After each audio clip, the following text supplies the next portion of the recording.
Jai Hind learners, welcome back to online class session with SRPS. As you know, we are studying the topic of Russian Revolution. Now we will move forward to the topic of the February revolution in Petrograd. फरवरी के मन में Petrograd जो area था Russia में, वहाँ पे एक मेजर रेवोल्यूशन आया और उसी के बारे में हम यहाँ अभी डिस्कस करेंगे।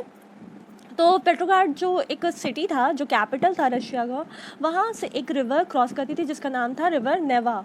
तो रिवर नेवा के राइट साइड में तो जो है इंडस्ट्रीज़ हुआ करती थी, वहाँ पे वर्कर्स के छोटे मोटे क्वार्टर्स होते थे, फैक्ट्रीज़ हुआ करती थी। और रिवर नेवा के लेफ्ट बैंक पे बड़े बड़े पैलेसेस, पार्लियामेंट, किंग का पैलेस, विंटर पैलेस, सब कुछ हुआ करता था। इन फरवरी 1917 विंटर जो है वो बहुत ही हार्श आया कहाँ पे, रशिया पे, जिसकी वजह से बहुत ज़्यादा लोगों को प्रॉब्लम होने लगी, फैक्ट्रीज़ वगैरह बंद होने लगी। तो इसी कंटेक्स्ट में 22 फरवरी को एक फैक्ट्री में लॉकआउट हो गया, मतलब कि वो बंद हो गई कि जो वर्कर्स थे वो अनएम्प्लॉयमेंट हो गए। तो उन्हीं अनएम्प्लॉयड लेबर्स को सपोर्ट करते हुए रिवर नेवा के राइट बैंक की तरफ सारे फैक्ट्रीज़ के वर्कर्स ने स्ट्राइक कॉल कर दी, ठीक है। और इस स्ट्राइक को लीड किया था वुमेन्स ने, इसलिए 22 फरवरी को रशिया में इंटरनेशनल वुमेन डे तब मनाया जाने लगा। जितने भी वर्कर्स थे वो सब रिवर को क्रॉस करके नेवेस्की प्रॉस्पेक्ट नाम के प्लेस पे आ गए, जो कि पेट्रोग्राड का सेंटर ऑफ द सिटी था। और यहाँ पे वो लोग डेमोन्स्ट्रेट करने लगे, प्रोटेस्ट करने लगे। लोगों के बढ़ते प्रोटेस्ट को देखने के लिए किंग ने कर्फ्यू लगा दिया, जिसकी वजह से ये लोगों को वापस अपने घरों को लौटना पड़ा on the date of 24 and 25 फरवरी।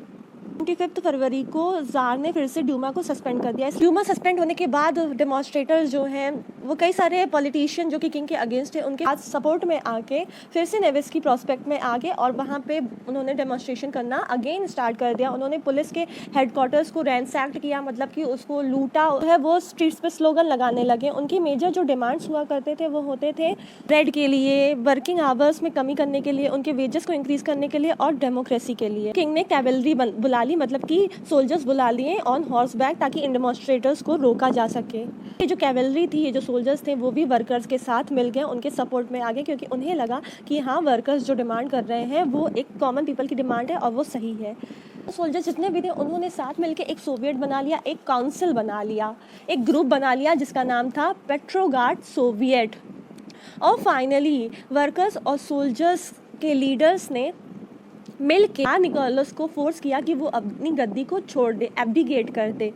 तो जार ने सोचा कि जान बची तो लाखों पाए, इससे पहले कि ये लोग मुझे मार दें, क्यों ना मैं अपनी जान ही बचा लेता हूँ और गद्दी छोड़ देता हूँ। फाइनली 2 मार्च को जार ने अपनी गद्दी छोड़ दी। तो सोवियत, जिसके बारे में हमने अभी पढ़ा है, पेट्रोग्राड सोवियत, जो वर्कर्स और सोल्जर्स ने मिल के रशिया में बनाई थी, उन्होंने ड्यूमा में अपनी पार्लियामेंट बना ली और एक न्यू गवर्नमेंट फॉर्म हो गया। नाम था प्रोविजनल गवर्नमेंट। प्रोविजनल मतलब होता है एक टेम्पररी फॉर्म ऑफ गवर्नमेंट।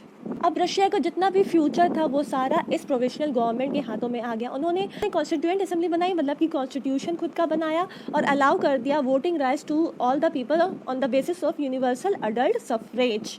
जो है फरवरी 1917 में पेट्रोग्राड जो है वो अब मोनार्की से फ्री हो चुका था।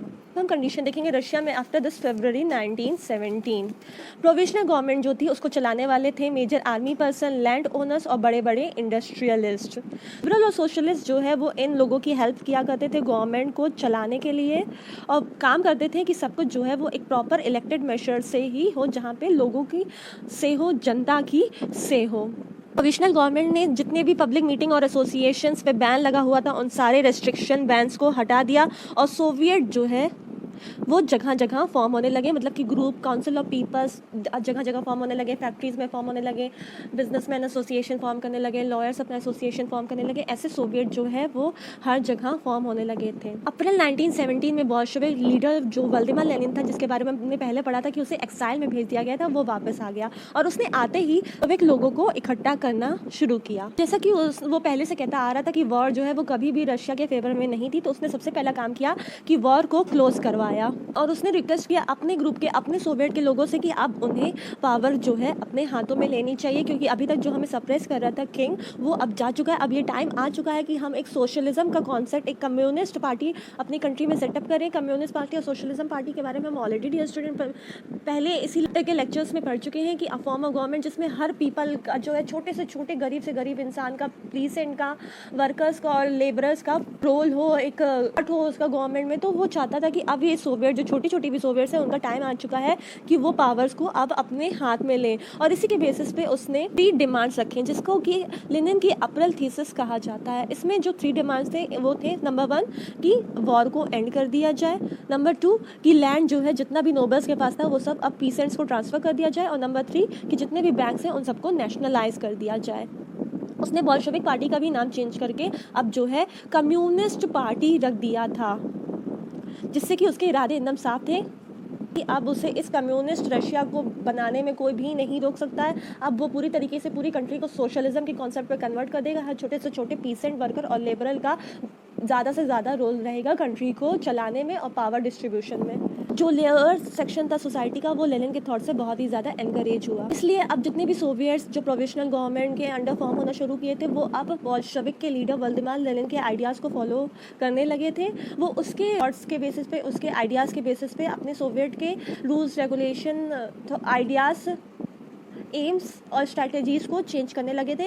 मतलब कह सकते हैं कि वो अब लेनिन को फॉलो करने लगे थे। इंडस्ट्रियल एरियाज़ में जितने भी वर्कर्स थे वो साथ आके अपनी कम्युनिटी बना रहे थे, जिससे कि फैक्ट्री कमिटीज़ कहा जाने लगा।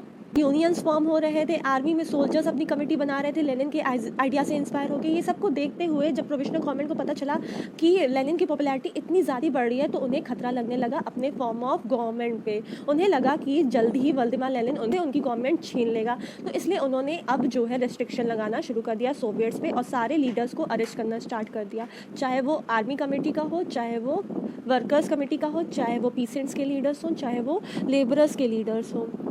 जब लेनिन और प्रोविजनल गवर्नमेंट एक दूसरे के आमने सामने खड़ी हो गई थी, तो अब न्यू रेवोल्यूशन का एरा आ चुका था, जिसे कि हम अक्टूबर 1917 के रेवोल्यूशन से जानते हैं, क्योंकि ये रेवोल्यूशन स्टार्ट हुआ था अक्टूबर 1917 में। तो पहले वाला जो रेवोल्यूशन था वो तो ज़ार और प्रोविजनल गवर्नमेंट के बीच में था, पर अब जो रेवोल्यूशन था अक्टूबर 1917 में, वह प्रोविजनल गवर्नमेंट और बोल्शेविक पार्टी एक दूसरे के आमने सामने हो गई। पार्टीज़ के बीच झड़प, लड़ाई झगड़े, कॉन्फ्लिक्ट्स कॉमन सी बात हो गई। और लेनिन जो है वो सोचते थे कि प्रोविजनल गवर्नमेंट जो है कहीं डिक्टेटरशिप ना एस्टैब्लिश कर दे, बिल्कुल ज़ार की तरह एक क्रूअल फॉर्म ऑफ गवर्नमेंट ना एस्टैब्लिश कर दे, जहाँ पे वो लोगों को कंटिन्यूअसली सप्रेस करती रहे। इसलिए फाइनली लेनिन ने डिसाइड कर लिया कि अब हमें खुल के लड़ने की ज़रूरत है, और उसने अपराइजिंग डिक्लेयर कर दी कि अब हम जो है ओपन फ्रंट्स पे जाके प्रोविजनल गवर्नमेंट से लड़ेंगे। उसने पूरे रशिया में जितने भी उसको बिलीव करने वाली आर्मीज़ थी, सोवियट्स थी, फैक्ट्री वर्कर्स थे, उन सबको इकट्ठा करना स्टार्ट कर दिया।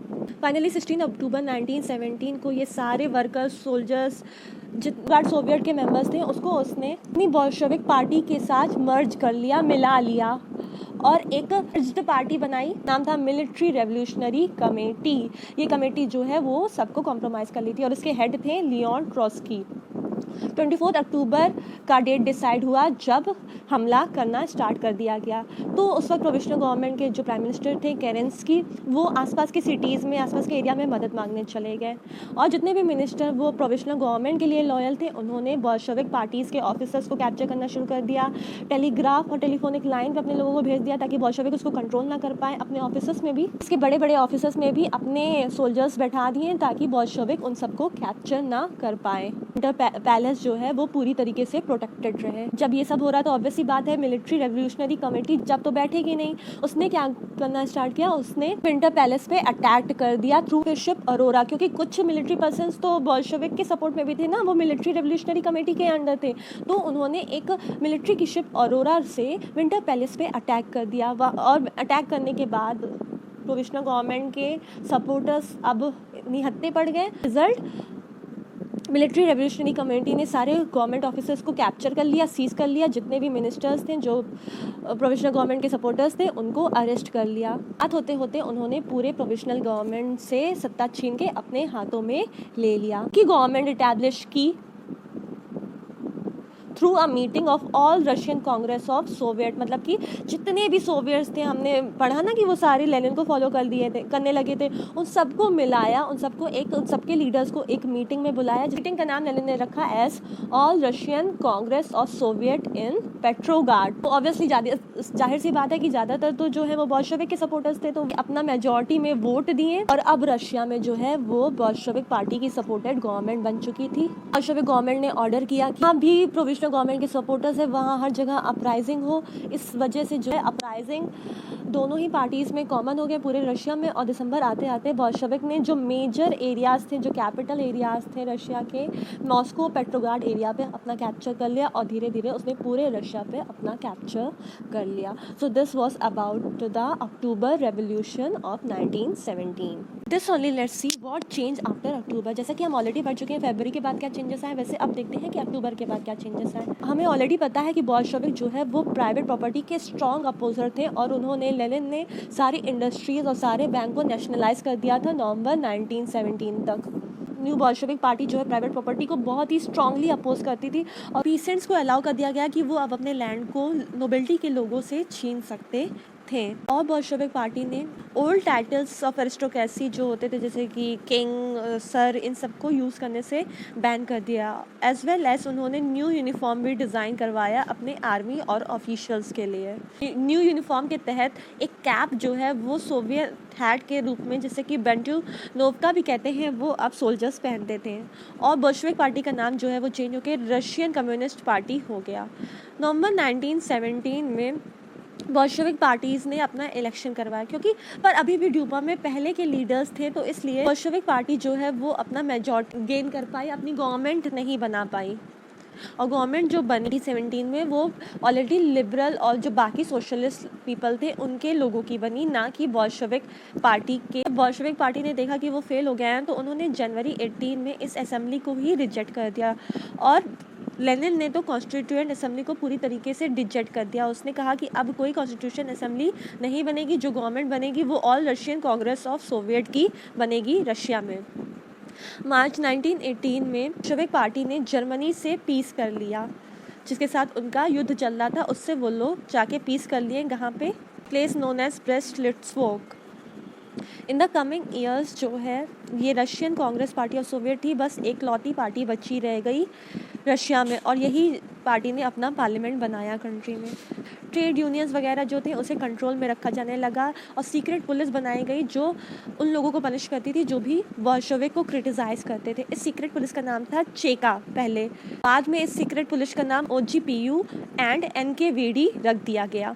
बहुत सारे पहले जो आर्टिस्ट और नोवेलिस्ट, राइटर्स हुआ करते थे वो बोल्शेविक पार्टी को सपोर्ट करते थे, क्योंकि बोल्शेविक पार्टी जो है वो सोशलिज्म, एक चेंज लेकर आई थी। पर बाद में जब इन्होंने देखा कि बोल्शेविक पार्टी अपना कंट्रोल जो है लोगों पे एक्सेसिव फोर्स कर रही थी, तो उनके भी अब एरियाज के थॉट्स बदल गए हैं, क्योंकि बोल्शेविक पार्टी ने हर चीज़ पे, हर राइटिंग पे, हर नॉवेल्स पे जो भी उनके खिलाफ बोलता था उसके ऊपर सेंसरशिप लगा दी थी। सेंसरशिप क्या होता है? सेंसरशिप मतलब होता है कि एक कंट्रोल लगा दिया था, बिना बोल्शेविक पार्टी से पूछे वो लोग कुछ भी छाप नहीं सकते थे, कुछ लिख नहीं सकते थे।